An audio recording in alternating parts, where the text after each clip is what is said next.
Praise the Lord. आप सबको जय मसीह की। मैं परमेश्वर का धन्यवाद देता हूं आज की सुबह दिखाने के लिए। एक और दिन परमेश्वर ने हम सबके जीवन में जोड़ दिया। हम परमेश्वर को कोटि कोटि धन्यवाद दें। एक नया संदेश लेकर मैं आपका दोस्त पास्टर राज मैसी आपके सम्मुख उपस्थित हूं। और आज का संदेश जो है वो एक फैमिली के ऊपर है।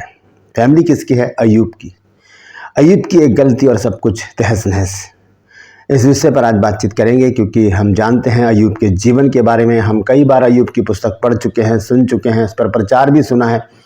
आज उसी विषय पर हम बातचीत करेंगे कि एक परिवार कैसे तहस नहस हो गया, कैसे सब कुछ खत्म हो गया, क्या गलती थी अय्यूब की जो ऐसा सब कुछ हुआ। इस विषय पर आज बातचीत करेंगे, तो बने रहिएगा मेरे साथ। शुरू से लेकर अंत तक पूरा संदेश सुनिए और इसे शेयर भी कीजिए ताकि बहुत से लोग इन बातों को जान सकें। Praise the Lord. True pulse में आज का सवाल अय्यूब की पुस्तक से ही है। जानते हैं तो ज़रूर उसका आंसर दीजिएगा कि अय्यूब की पुस्तक किसने लिखी है। अगर जानते हैं तो कमेंट्स में लिख दीजिए, नहीं तो डिस्क्रिप्शन में आपको इस सवाल का जवाब मिल जाएगा। हमारा बाइबल कॉलेज है दिल्ली में जिसका नाम है word of truth Bible college. उसका नया बैच जल्दी शुरू होने वाला है। उसके लिए हम आपके आवेदन आमंत्रित करते हैं।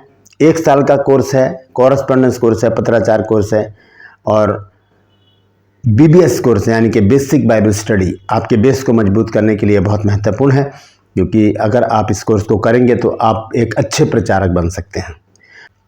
इस नंबर पर मुझे व्हाट्सएप मैसेज कीजिए, SMS मत कीजिएगा और ना कॉल कीजिएगा। सिर्फ व्हाट्सएप मैसेज कीजिए और लिखिए कि मुझे BBS कोर्स करना है। आपको पूरी जानकारी दी जाएगी। Praise the Lord. आइए एक छोटी सी प्रार्थना करके आज के संदेश को शुरू करेंगे। प्रभु जी, मैं धन्यवाद देता हूँ आज की सुबह दिखाने के लिए और विनती करता हूँ प्रभु जी, आज के वचन को शेयर करने में मेरी मदद सहायता कर। मेरे होठों को, मेरे दिल दिमाग को छूकर ब्लेस कर। मेरी आत्मा और मेरा शरीर तेरे ही कब्जे में रहे, ताकि बोलने वाला मनुष्य नहीं बल्कि तेरा आत्मा हो। जो भी गुण भेद की बातें आज के इस वचन में छिपी है वो हम पे प्रकट करना प्रभु जी। जितने भी लोग इस वचन को देख रहे हैं, सुन रहे हैं, उन सब पर मैं तेरी आशीष बोलता हूँ। हर एक को आशीषित कर। हर एक की रोग बीमारी, चिंता, परेशानी, दुख, तकलीफें, लड़ाई झगड़े, तफरके, मनमुटाव, बांझपन, कर्जा, नशा, बेरोजगारी, कमी घटियाँ, बुरी बीमारी और प्रभु जी तलाक की समस्याएं हर एक घर से दूर कर दे प्रभु। जो लोग खो गए हैं प्रभु जी, घरों से चले गए हैं प्रभु, उन्हें अपनी निगरानी में वापस उनके घरों तक पहुंचा प्रभु, ताकि उन घरों में आनंद मनाया जाए और गवाही आए कि प्रभु ने हमारे जीवन में बड़ा काम किया है। धन्यवाद देता हूँ प्रभु, तूने मेरी प्रार्थना को सुन लिया। प्रभु यीशु के नाम से मांगता हूँ, आमीन।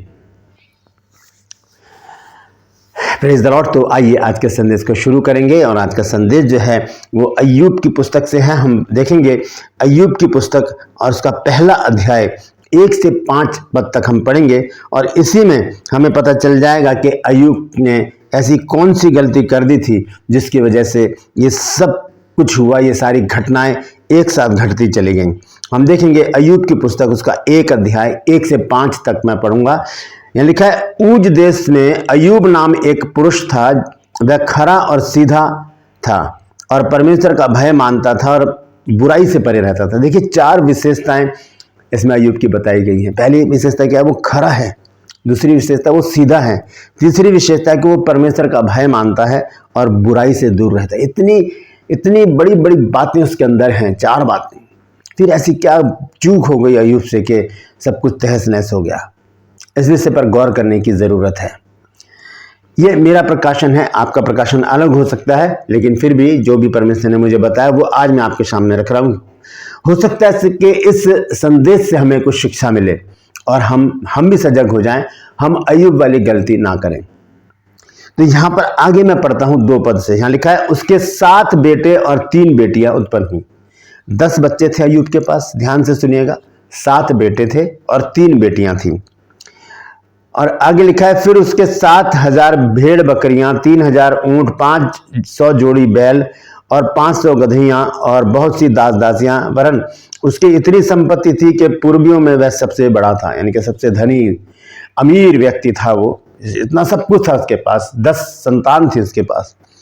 अब देखिए 4 पद में, जहां पर जो बात आपको आज मैं समझाना चाहता हूं, 4 पद में लिखा है, उसके बेटे अपने अपने दिन पर एक दूसरे के घर में खाने पीने को जाया करते थे और अपनी तीनों बहनों को अपने संग खाने पीने के लिए बुलाया करते थे। अब खाने पीने का अर्थ क्या है? खाना जब हम खाते हैं तो पानी तो हमारे पास होता ही है, लेकिन पीने का अर्थ क्या है इसको मैं आगे चलकर आपको बताऊंगा। पीते क्या थे ये लोग, क्या करते थे। ये ये 10 के 10 बच्चे, इनके 7 बेटे थे। तो इस तरह से हम इसको देख सकते हैं, सोमवार, मंगलवार, बुधवार, वीरवार, शुक्रवार, शनिवार, एतवार यानी रविवार, 7 दिन इन्होंने बांट रखे थे और हर एक भाई ने एक एक दिन बांटा हुआ था। और इन दिनों में अपनी बहनों को, तीनों बहनों को भी ये बुला लेते थे और वहां पर ये क्या करते थे, खाते पीते थे। ये एक तरह से अय्याशी में लगे थे और उनके पापा जो थे अय्यूब, वो परमेश्वर की धुन में लगे थे। हुआ क्या, देखिए मैं आगे आपको पढ़कर बताता हूँ। 4 आयत के दोबारा से पढ़ेंगे। लिखा है, उसके बेटे अपने अपने दिन पर एक एक दूसरे के घर में खाने पीने को जाया करते थे और अपनी तीनों बहनों को अपने संग खाने पीने के लिए बुलवा भेजते थे। ठीक है, और आगे लिखा, और जब जब जेवनार के दिन पूरे हो जाते तब तब अय्यूब उन्हें बुलवाकर पवित्र करता। ये अय्यूब की एक प्रक्रिया थी, एक उसका काम था कि वो जानता था कि मेरे बच्चे कर क्या रहे हैं। अय्यूब को उन्हें समझाना चाहिए था कि जो कुछ भी कर रहे हो वो गलत कर रहे हो। क्या करते थे ये लोग, हम देखेंगे 13 पद में। यहां पर लिखा है, एक दिन अय्यूब के बेटे बेटियां बड़े भाई के घर में खाते और दाख मधु पी रहे थे। यह है खाने पीने का काम, खाना पीना, हंसी ठट्टा, हंसी मजाक या अय्याशी करना। इस तरह से ये लोग अपने में ही मस्त थे। इन्हें परमेश्वर की कोई चिंता नहीं थी कि परमेश्वर से प्रार्थना भी करनी है, परमेश्वर से डरना भी है। जैसे कि हमने अय्यूब के बारे में देखा, 4 बातें अय्यूब के विषय में थी। वो खरा है, सीधा है, परमेश्वर का भय मानने वाला है, बुराई से दूर रहने वाला है। अय्यूब खुद बुराई से दूर था, लेकिन बच्चे तो बुराई से दूर नहीं थे। ये तो नशा कर रहे हैं, ये तो खा पी रहे हैं, ये तो बिंदास जी रहे हैं। तो जैसे कि हम नया नियम में पढ़ते हैं कि एक धनवान व्यक्ति के विषय में लिखा है कि वो एक धनवान व्यक्ति था जो धूमधाम से रहता था। ये भी धूमधाम से हैं, 10 के 10 बच्चे धूमधाम से रह रहे हैं। पैसा इनके पास, पैसे की अकूत संपत्ति है, कमी नहीं है पैसे की। और क्या हो गया, इस पैसे ने इनको बिगाड़ दिया। और ये बिगड़ कर क्या करने लगे, रोज रोज 7 भाई थे, 7 दिन क्या करते थे, अपनी बहनों को बुलाकर ये खाते पीते थे और इनका कोई काम ही नहीं था। अय्यूब ये बात जानता था अच्छी तरह से। ज़रूरत किस बात की थी, अय्यूब को इन लोगों को समझाना चाहिए था। आइए 4 पद में वापस चलते हैं। यहाँ पर क्या लिखा है, दोबारा से पढ़कर बताता हूँ मैं। यहाँ लिखा है कि उसके बेटे अपने अपने दिन पर एक दूसरे के घर में खाने पीने को जाया करते थे और अपनी तीनों बहनों को अपने संग खाने पीने के लिए बुलवा भेजते थे। और जब जब जेवनार के दिन पूरे हो जाते तब तब अय्यूब उन्हें बुलवाकर पवित्र करता। जब 7 दिन पूरे हो जाते तो अय्यूब उन्हें बुलवाता, उन्हें पवित्र करता, उनका अभिषेक करता, उनके लिए प्रार्थना करता, बलि चढ़ाता। कि क्या सोचता था अय्यूब, देखिए क्या लिखा है आगे। और बड़ी भोर उठकर उनकी गिनती के अनुसार होम बलि चढ़ाता था, क्योंकि अय्यूब सोचता था कि कदाचित मेरे लड़कों ने पाप करके परमेश्वर को छोड़ दिया हो। इसी रीति अय्यूब सदैव करता था, सोचता था। सिर्फ सोचने से काम नहीं होता है दोस्तों, हमें उस बात को क्रियान्वित करना होगा, हमें अपने बच्चों को समझाना होगा। मेरे पास बहुत से मैसेजेस आते हैं, बहुत से फ़ोन कॉल आते हैं, कहते हैं कि हमारे बच्चों के लिए प्रार्थना करो। मेरा बेटा जो है नशे में पड़ा रहता है, नशे में रहता है और गलत संगति में पड़ा हुआ है। बहुत सारी बातें लोग बताते हैं अपने बच्चों के बारे में। लड़कियां भी बिगड़ रही हैं, लड़के भी बिगड़ रहे हैं, क्योंकि आज का जो माहौल है वो ऐसा ही है। तो अय्यूब के बच्चे भी बिगड़ चुके थे, क्योंकि अय्यूब ने उन्हें शिक्षा नहीं दी। अय्यूब क्या करता था, जब उनके जेवनार के दिन पूरे हो जाते थे, 7 दिन पूरे हो जाते थे, तो बलि चढ़ाकर परमेश्वर को प्रसन्न करने की कोशिश करता था और उन्हें पवित्र करता था उनका अभिषेक करके। ये गलती अय्यूब से हुई। और देखिए क्या लिखा है, हम जब 18 आयत में पढ़ते हैं क्या लिखा है। ये बहुत ही डराने वाली आयत है। 18 आयत में लिखा है, वह भी ये कह ही रहा था कि एक और भी आकर कहने लगा, तेरे बेटे बेटियां बड़े भाई के घर में खाते और दाख मधु पीते थे कि जंगल की ओर से बड़ी प्रचंड वायु चली और घर के चारों कोनों को ऐसा झोंका मारा कि वह जवानों पर गिर पड़ा और वे मर गए, और मैं ही अकेला बचकर तुझे समाचार देने के लिए आया हूं। दोस्तों, यदि हम अपने बच्चों को अच्छी शिक्षा नहीं दे रहे हैं तो हम गलती कर रहे हैं। हम ये सोचते हैं कि हम उनके लिए प्रार्थना करेंगे और सब कुछ हो जाएगा। नहीं, हमें उनको समझाना होगा। देखिए, नीति वचन का लिखने वाला सुलेमान इस विषय में क्या कहता है। जब हम देखते हैं नीति वचन 22 अध्याय और उसके 6 पद को, तो वहां पर लिखा है कि लड़के को शिक्षा उसी मार्ग की दे जिसमें उसको चलना चाहिए, और वह बुढ़ापे में भी उससे ना हटेगा। हम बच्चों को क्या सिखाना चाहते हैं? क्या हम उन्हें अय्यास बनाना चाहते हैं, मवाली, चोर उचक्का, डकैत, या ऐसा व्यक्ति बनाना चाहते हैं जिसकी समाज में कोई इज्जत नहीं है? अगर ऐसा बनाना चाहते हैं तो छोड़ दीजिए। वचन में लिखा है जो लड़का यूं ही छोड़ दिया जाता है वो अपनी माता की लज्जा का कारण होता है। तो अगर हम चाहते हैं कि हमारे बच्चे भी सभ्य बने, इस देश के अच्छे नागरिक बने, घर के अच्छे सदस्य बने और चर्च के अच्छे सदस्य बने, तो हमें नीति वचन 22 अध्याय के 6 को अपने जीवन में पूरा करना होगा। यहाँ पर वो कहता है कि लड़के को शिक्षा उसी मार्ग की दे जिसमें उसको चलना चाहिए, और वो बुढ़ापे में भी उससे ना हटेगा। और दूसरी बात, जब हम व्यवस्था विवरण पढ़ते हैं 6 अध्याय और उसके 4 पद से, तो यहाँ पर लिखा है, हे इज़राइल सुन, यहोवा हमारा परमेश्वर है, यहोवा एक ही है। और आगे लिखा है, तू अपने परमेश्वर यहोवा से अपने सारे मन और अपने सारे जीव और सारी शक्ति के साथ प्रेम रखना, और ये आज्ञाएं जो मैं आज तुझको सुनाता हूं वे तेरे मन में बनी रहें, इसके माता पिता के मन में बनी रहें। और आगे लिखा, तू इन्हें अपने बाल बच्चों को समझा कर सिखाया करना। समझा कर सिखाना ये नहीं कि चलो बच्चों बाइबल पढ़ लो, चलो बच्चों चर्च चले जाओ, चलो बच्चों प्रार्थना कर लो। नहीं, उनके साथ बैठना पड़ेगा आपको, उन्हें समझाना पड़ेगा। बाइबल पढ़ने अगर बच्चे बैठे उनको समझ में थोड़ी आएगा कि वो क्या लिखा है, किसके विषय में लिखा है, इसका अर्थ क्या है। आपको वहां पर बैठकर उन्हें समझाना पड़ेगा। यहाँ पर लिखा है कि तू इन्हें अपने बाल बच्चों को समझा कर सिखाया करना। ये नहीं लिखा कि सिखाया करना, समझा कर सिखाना है कि इस बात का अर्थ ये है, इस बात का अर्थ यह है, ये करना है, ये नहीं करना, यहाँ जाना है, यहाँ नहीं जाना, ऐसे लोगों की संगति करना है, ऐसे लोगों की संगति नहीं करना है। ये बच्चों को सिखाने की ज़रूरत है। अगर हम नहीं सिखाएंगे तो क्या होगा? अय्यूब जैसा असर होगा।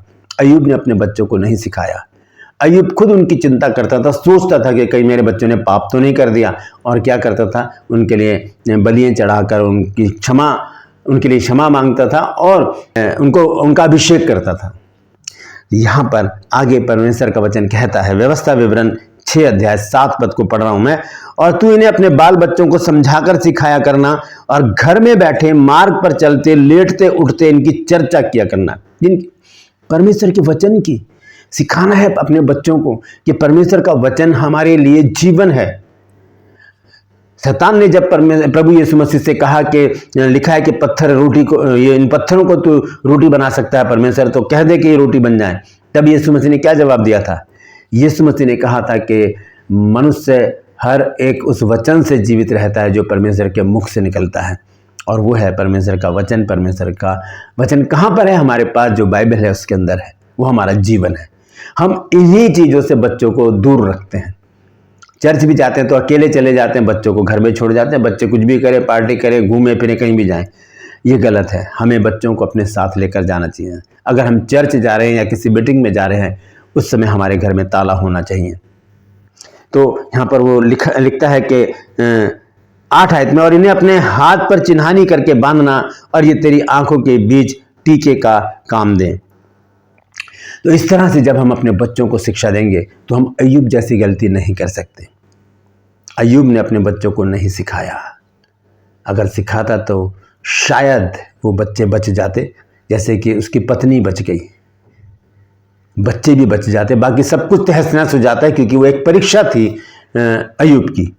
लेकिन ऐसा नहीं हुआ। परमेश्वर इस बात से शायद नाराज था कि उसने अपने बच्चों को शिक्षा नहीं दी। बच्चे अय्यासी में लगे हुए थे, नशा कर रहे थे, खा पी रहे थे, परमेश्वर को भूले बैठे थे। क्योंकि ये बात अय्यूब के मन में आ रही थी, बार बार, हर हफ्ते उसके मन में आती थी कि मेरे बच्चों ने कहीं परमेश्वर को छोड़ तो नहीं दिया, कहीं मेरे बच्चों ने पाप तो नहीं कर दिया। इसलिए वो बार बार उनके लिए बलि चढ़ाकर परमेश्वर से क्षमा मांगता था और बार बार उनका अभिषेक करता था, उन्हें पवित्र करता था। ये गलती अय्यूब की थी। दोस्तों, अगर ये गलती हम भी कर रहे हैं तो हमें सजग, सतर्क और सावधान हो जाने की ज़रूरत है। हम बच्चों को उसी मार्ग की शिक्षा दें जिस पर उनको चलना है, क्योंकि वो बुढ़ापे में भी उससे नहीं हटेंगे। अय्यूब ने जो गलती की, हम उससे सबक सीखें। हम अपने बच्चों को नाश होने से बचा लें, क्योंकि संसार पाप और शैतान इस तरह से हाथों को फैलाकर बैठ खड़े हैं और अपनी तरफ ये युवाओं को खींच रहे हैं। तो ज़रूरत है उन्हें अपनी तरफ लेकर आने की, प्यार से, ना डांट कर ना पिटाई करके, प्यार से समझाकर, बाइबल से बता करके कहाँ क्या लिखा है, परमेश्वर का वचन क्या कहता है। ये बातें जब हम अपने बच्चों को सिखाएंगे तो ज़रूर बच्चे परमेश्वर के निकट आएंगे। नहीं आते हैं तो उनके लिए प्रार्थना करें। व्हाट्सएप ग्रुप हैं बहुत सारे, वहाँ पर प्रेयर रिक्वेस्ट भेजें, पास्टर लोगों से बातचीत करें कि हमारे बच्चों के लिए प्रार्थना करें। जब सामूहिक प्रार्थना होगी परमेश्वर इन बच्चों के हृदय को ज़रूर बदलेगा। Praise the Lord. परमेश्वर इन वचनों के द्वारा हम सबको आशीष दे। यदि आज आपने कुछ नया सीखा है तो कमेंट्स में ज़रूर लिखिएगा और इस वचन को शेयर कीजिए ताकि और भी लोग इन बातों को जान सकें। ट्रू पर्स में आज का जो सवाल है वो अय्यूब की पुस्तक से है। आपको बताना है कि अय्यूब की पुस्तक किसने लिखी है। अगर जानते हैं तो कमेंट्स में लिख दीजिए, नहीं तो डिस्क्रिप्शन में आपके सवाल का जवाब मिल जाएगा। यदि आप हमारे बाइबल कॉलेज से 1 साल का कॉरेस्पॉन्डेंस कोर्स करना चाहते हैं, पत्राचार कोर्स है, तो इस नंबर पर आप मुझे व्हाट्सएप मैसेज कीजिए। SMS मत कीजिएगा, कॉल मत कीजिएगा, व्हाट्सएप मैसेज कीजिए और लिखिए कि मुझे BBS कोर्स करना है। आपको पूरी जानकारी दी जाएगी। मैं आपसे निवेदन करता हूं कि मेरे इन चैनल्स को सब्सक्राइब कीजिए, बेल आइकन को दबाइए ताकि नोटिफिकेशन आपके पास पहुंचे, नया वीडियो, नई जानकारी बिना व्यवधान के आपके पास पहुंच जाए। मेरे वीडियोस को लाइक कीजिए और शेयर कीजिए। कमेंट्स बॉक्स में आकर मुझसे ज़रूर बातचीत कीजिए। Praise the Lord. आज के लिए बस इतना ही। फिर मिलूंगा एक नए संदेश के साथ, एक नया वीडियो लेकर। तब तक के लिए मुझे इजाज़त दीजिए, लेकिन अपना और अपनों का ख्याल रखिए और ध्यान रखिए। अय्यूब वाली गलती ना कीजिए। अपने बच्चों को शिक्षा उसी मार्ग की दीजिए जिस पर उनको आप चलाना चाहते हैं। Praise the Lord. परमेश्वर आप सबको आशीष दे।